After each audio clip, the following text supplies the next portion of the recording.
Então, obrigado pelas contribuições do Sandro, da Embase. Eu acho que é importante a gente conseguir chegar, escrever e realmente não ficar sempre começando, né?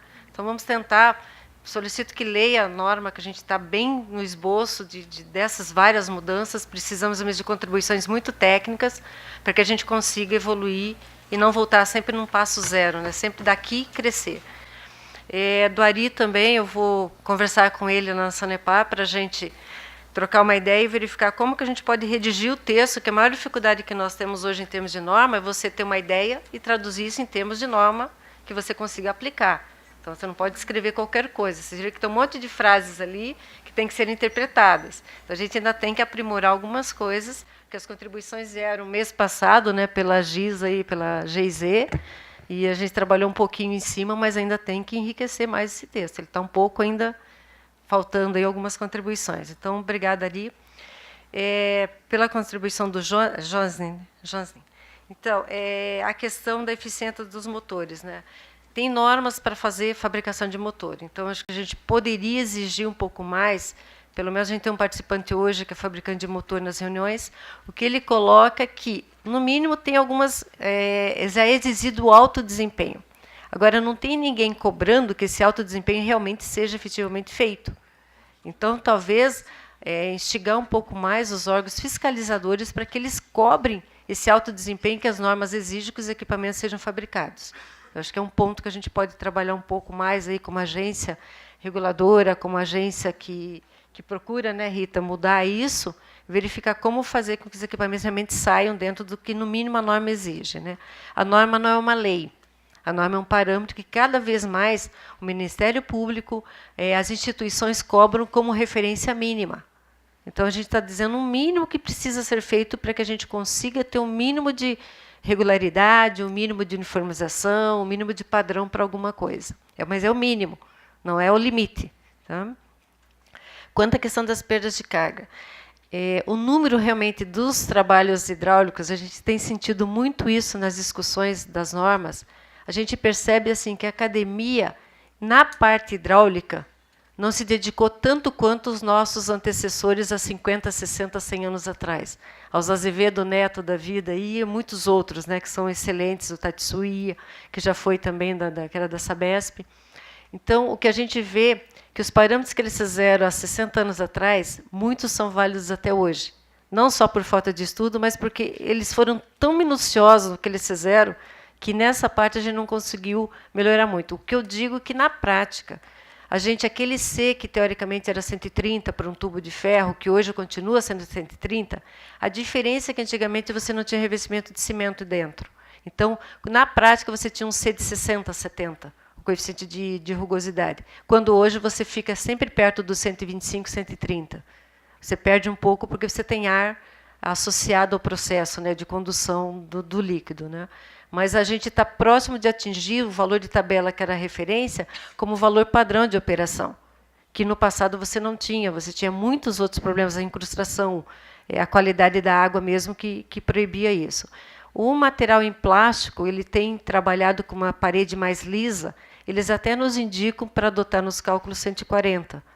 Mas eu sou um pouco mais conservadora, eu prefiro acreditar que tem um pouquinho de ar ali, que eu trabalhe com uma faixa de folga para que eu consiga tirar realmente a minha vazão projetada na saturação. Não sei se a gente consegue melhorar muito mais que isso. Alguns estão vendendo como quase 150, mas vai um pouquinho aí do receio nosso aí, porque você chega perto de um limite que você não tem como melhorar muito mais, tá? Mas melhorou em termos de resultado prático na operação e não na teoria. Na teoria, realmente, as referências que a gente tem bibliográficas são as mesmas, tá? Quanto à questão da rotação que você colocou ali, se eu reduzo a rotação, eu também vou reduzir ali o meu rendimento. É um item para ser trabalhado, a gente escrever diferente o item da norma. Porque a sugestão que a gente recebeu inicialmente é isso, para que se busque trabalhar com equipamentos com menor rotação, visando ter menor grau de manutenção, menor prejuízo, menor parada, mas a gente pode melhorar o item, colocando algumas ressalvas, recomendando algumas coisas quanto ao estudo de eficiência. Uma pergunta, por favor. Humberto Belina, da CAESB. O nosso sonho na empresa é que a gente consiga comprar motores ou conjuntos motobomba baseado no investimento inicial mais a expectativa de consumo de energia ao longo do tempo. E a sua preocupação, Rosa Maria, com relação a colocar isso na norma é muito procedente, e a gente precisa também verificar a forma de aquisição. Talvez com a nova lei de licitações das empresas estatais, a 3.303, haja alguma brecha, alguma possibilidade de se comprar melhor e se comprar dessa forma. Não tem. Não tem. Poxa, eu já até entrei em discussão e desgaste com o Tribunal de Contas do Paraná por causa disso. Eu fui na primeira apresentação que a gente estava falando da lei, de algumas coisas, e lá eu citei muito isso, que é muito injusto. Você está trabalhando, falando de eficiência energética, falando em alto rendimento, se exigindo que se busque uma perfeição no sistema, escrevendo regras, fazendo com que o pessoal controle tudo, e você compra mal, porque você não consegue exigir uma indicação. Daí, infelizmente, um consultor que estava lá no Tribunal de Contas falando, que é um especialista lá da Bahia, que ajuda o Ministério, ajuda o pessoal a escrever as leis, ele deu o exemplo do cara lá de Salvador que compra um carro, que ele vai lá e põe na especificação que ele compra um carro que tem aquecimento interno no carro. Eu disse, mas não tem nada a ver o exemplo que eu estou dando. Eu preciso de um equipamento eficiente porque vai reduzir o consumo de energia, vai trazer benefício. Ele disse que eu não posso fazer, que eu estou direcionando. Porque a gente tem a questão, citando um exemplo bem prático, da VEG, que é de Santa Catarina, ela faz estudos muito dedicados a isso, a eficiências altíssimas, não alta eficiência mesmo, equipamentos bons. E, infelizmente, a gente não pode limitar a nossa especificação a um único ou 2 equipamentos. Eles que têm que ficar aberto, e a gente até tenta, na nossa especificação, pôr um rendimento mínimo, mas eu não posso estrangular muito. E a lei não vai nos ajudar. Pior ainda, ela vai jogar para contratações sem ter projeto executivo, vai jogar para a empresa fazer o projeto executivo e fazer a compra dos equipamentos. Eu acredito assim, quando o equipamento é comprado pela obra, por mais que a gente fiscaliza, analisa e aprova, nem sempre a gente consegue aquilo que a gente tentaria comprar direto com o grau de exigência da nossa especificação. Vai exigir um cuidado maior ainda nosso, das empresas, para se fazer cumprir o mínimo que a gente exige. No meu pensamento, tá? Ela não vai ajudar a gente muito. Eu já tentei, coloquei o exemplo prático da eficiência, coloquei da redução do consumo de energia, da alta eficiência, equipamento de alta eficiência, e simplesmente não teve solução. É curioso porque um dos princípios da administração pública é a economicidade. Aí o pessoal não consegue compreender, né? E com relação... Vamos tentar pôr na norma, vamos tentar dizer, não, mas está escrito na norma. Então, a gente pensa só que a lei é superior à norma. Então, se você tem uma lei de licitações, você tem uma lei que diz que tem que ser aberto, que você não pode restringir, mesmo que você pegue pelo juízo do menor custo, né, do menor preço, mas você tem maior custo depois operacional. Vamos tentar achar uma frase que a gente consiga conciliar essa frase em vermelho minha ali no final. É como fazer isso.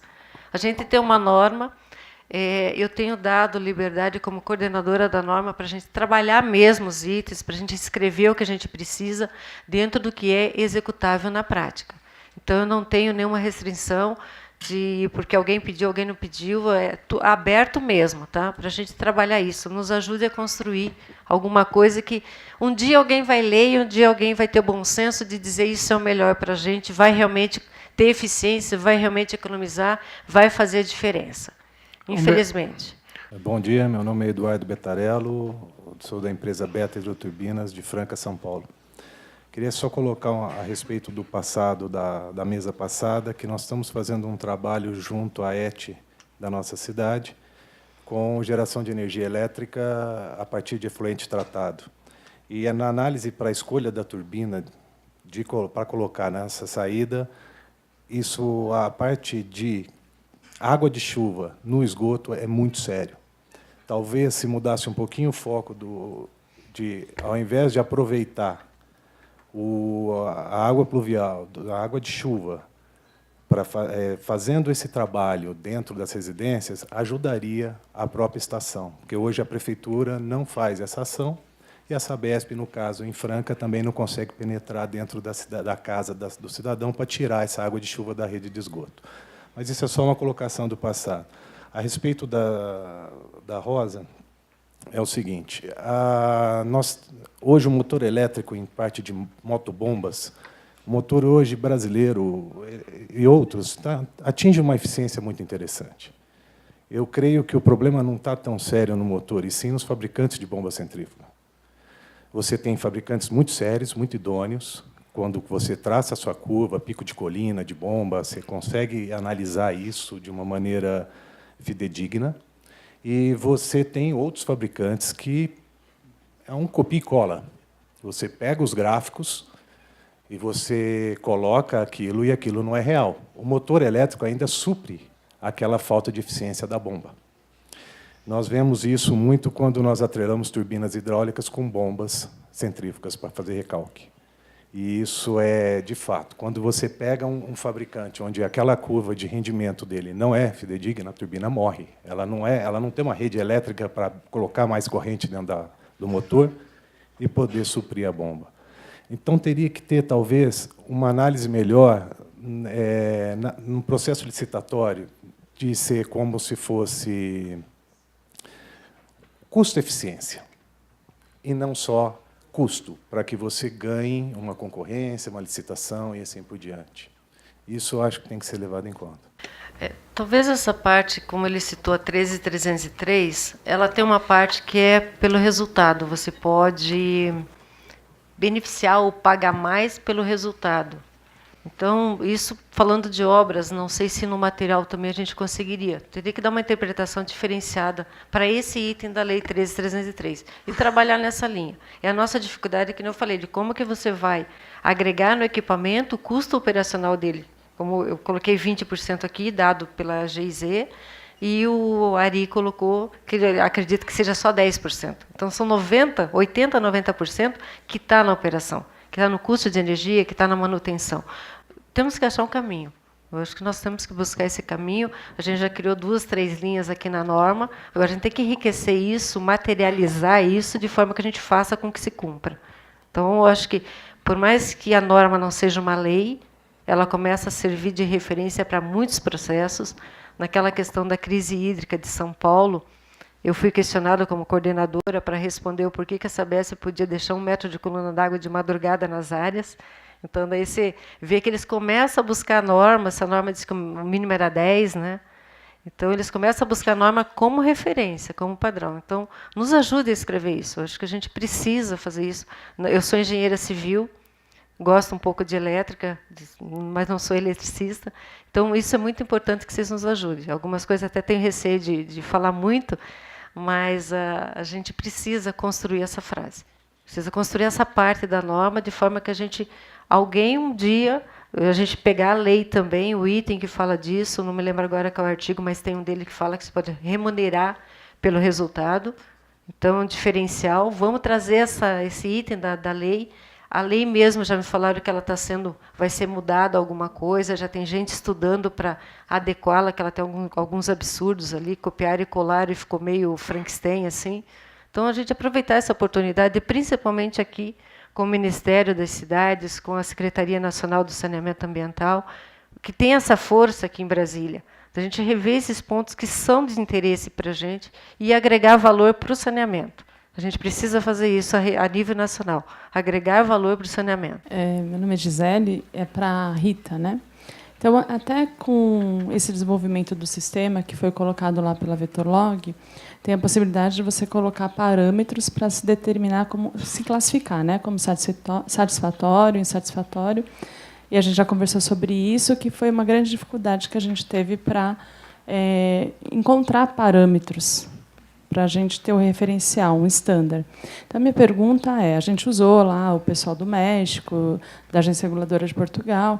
Minha pergunta é se o Proesa vai desenvolver um parâmetro para o Brasil, para a nossa realidade, para a gente poder classificar a eficiência, né? O nível de eficiência das instalações.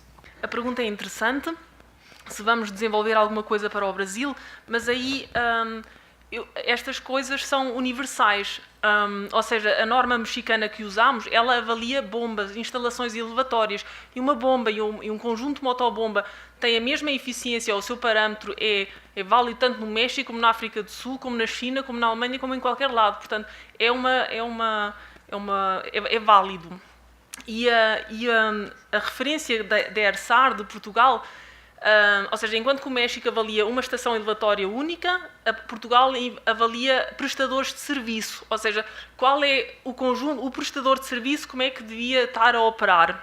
Portanto, é o conjunto de várias estações elevatórias. Obviamente, existem algumas ligeiras diferenças se o prestador de serviço tem bombas com maior potência ou tem um conjunto de bombas de menor potência. Isso vai, digamos que ainda tem alguma subjetividade. Mas por isso é que na ferramenta da Vetorlog tem esse campo. Nós temos recomendações, que são estes 2 valores de referência, mas cada prestador de serviço, se tiver um técnico com valores de referência mais adequados, pode parametrizar e pode colocar lá o valor que ele próprio considera o mais adequado. O mais adequado, na realidade, é o valor que diz o fabricante, ou seja, o ponto ótimo da bomba. Esse é que é o valor de referência para cada uma das bombas. Portanto, usarmos a norma mexicana define os valores mínimos que um fabricante devia vender bombas. Portanto, é uma base, mas aquela base pode-se usar valores superiores como valores de referência. Essas discussões aqui fazem a gente relembrar quando a gente era engenheiro, porque a gente vem para o Brasil, a gente às vezes deixa de ser um pouco engenheiro. Mas é muito interessante o debate técnico que a gente está promovendo, e a gente aqui na Secretaria tem uma felicidade muito grande de ter esse tipo de projeto, porque até a Rosa citou, né, fazer estudos é muito difícil hoje em dia, né? E o setor pagou muito caro por isso recentemente, o setor saneamento básico brasileiro, porque tivemos um volume muito grande de recursos colocado para o setor investir, e um dos grandes gargalos da melhor qualidade nesses investimentos foi exatamente projeto. Teve outros, mas projeto foi um dos maiores. A gente tem casos assim de iniciativas de empreendimentos licitados que, quando você vai ver, teve problema no projeto, tem que parar tudo, às vezes fica 3, 4 anos esperando uma solução de projeto com empreendimento já iniciado, em processo de licitação. Então, toda essa discussão, o setor, fico vendo aí a questão do estudo de viabilidade para a escolha de bomba, né? Colocando aí os custos de energia, de manutenção, quer dizer, a gente fazia isso antigamente para dimensionar uma bombazinha de 15 CV, de 30 CV. Hoje em dia você decide uma grande estação de tratamento sem fazer um estudo de viabilidade, sem fazer uma projeção. Caiu muito esse aspecto. Eu acho que esse debate de projetos, norma, mas também de outros aspectos do projeto, o setor saneamento tem que promover muito para corrigir esse gargalo que nós tivemos recentemente, para não deixar ocorrer em outras oportunidades de retomar, de grandes investimentos, a gente tenha esse tipo de problema de solução de continuidade nos projetos. Muito obrigado, viu, gente? Obrigada a todos.